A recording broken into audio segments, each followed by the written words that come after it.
What's up, YouTube? I did it. I did it. Oh, I finally did it.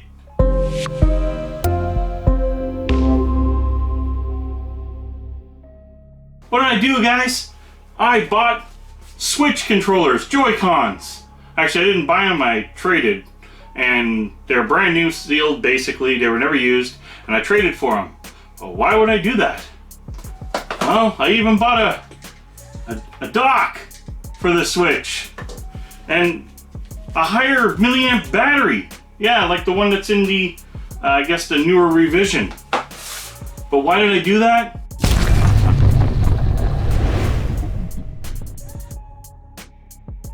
I bought a broken Switch. Yeah, I did it. Yeah. So guys, I'm a sucker for punishment, and I bought this off eBay. I think it got delivered for about $70, which was actually not bad considering what broken ones go for. Now physically, this thing is pretty clean. There's no scratching really. The product is in great shape. It's not, you know, hurt in any way or form. And putting one of these in my hands, actually, I'm a little disgusted on the build quality, to be truthful. No offense, guys, but this just feels like a glorified Android tablet. I've tested this, I've taken it apart, I've done everything. This unit will not charge or turn on. I do not even get the indication light up here in the corner. Now, Nintendo graciously would not answer my questions. I called the support team, I got elevated to the tech, and he still would not give me the information I needed.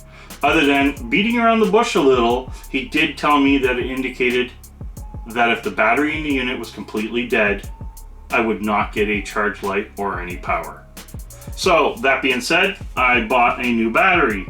So today we're going to take this thing apart, we're going to change the battery, and we're going to find out if I bought a dud. Hey guys, so of course for this we're going to need the tri-wing screwdriver. This time I'm going to use my own proper tools because I find the ones I get aftermarket are kind of shady and don't seem to fit right. So basically there's 4 screws here.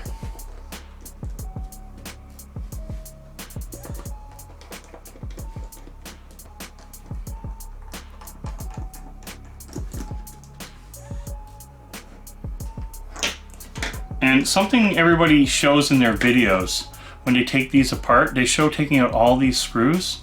Well, that's actually not true. You only need, if you're not going to be doing anything with the Joy-Cons or the motherboard, you only need to take out the, I believe, center one here. We'll see if I'm right, but pretty sure.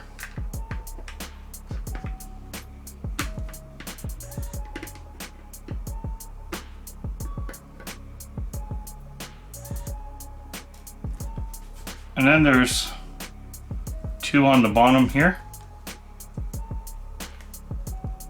And I believe 1 right here.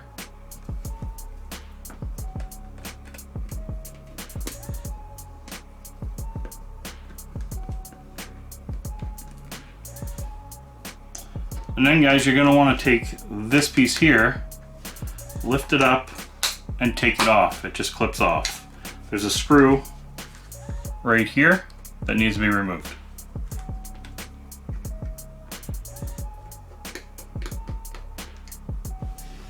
Now if I'm right about the not having to take the other screws off, this should just come off.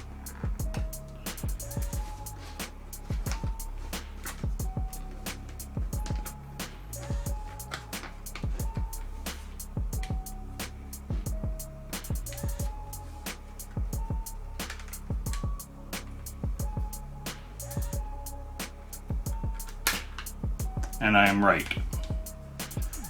So keep that in mind, guys, because what happens is when you remove all the screws along here for the Joy-Con connections, there's actually a little ribbon cable inside, and it flims, or it's really flimsy, and it could tear or rip. And if you don't need to be doing that, don't do it. So now we have 1 screw right here that we have to remove.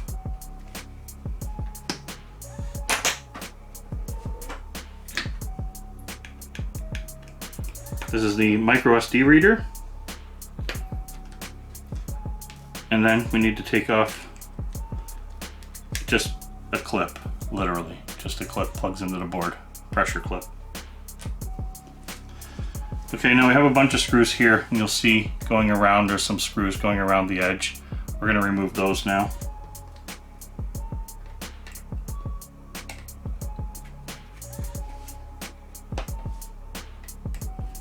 Now when I had this one open for testing, just to see what was actually going on, I did actually put new cooling compound. I'll show you guys that, just because it is something that is recommended. Their stuff that they have inside is pretty dry and hard to dissipate heat proper, because it takes a lot of heat just to get it working again.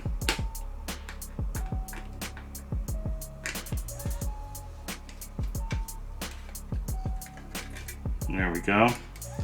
You'll see that I have this new compound here. I'll show you on here. So I have it along here. I also removed the cooling system, took it all off and put it all in there as well. So throughout the cooling system. So what I'm going to do first is I'm going to unhook the battery, of course. And just to see if I proved a point, I'm going to plug the new battery in and just try to power it up. Guys, you wouldn't believe the size of the box they shipped this in. It was actually ridiculous. So you got a battery this size, and they shipped it in a box about this size. It was just unbelievable. The wasted shipping from and packaging from Amazon. Now apparently these are supposed to come with some sort of like a 20 or 40% charge, like any lithium should. And hopefully, so I think the original battery is a 36 something, whatever, and this is a 41 30 or something like that. Just a much better battery overall. Now let's see, so if I go like this, this is supposed to go in this way.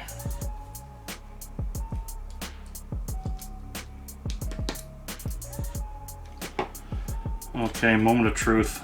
Does this power up? There we go, people.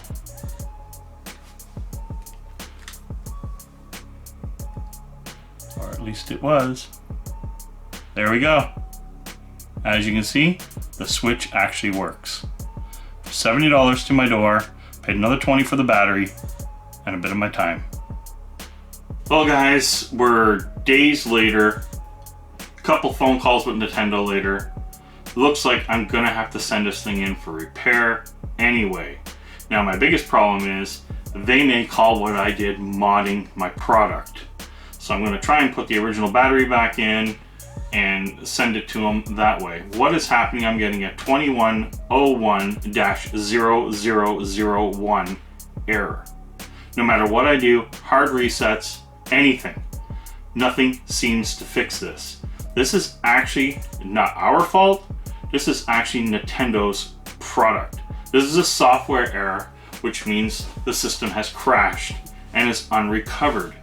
Looking on the internet, reading up what everybody has to say, 2101-0001 is unrecognized by Nintendo or talked about by Nintendo.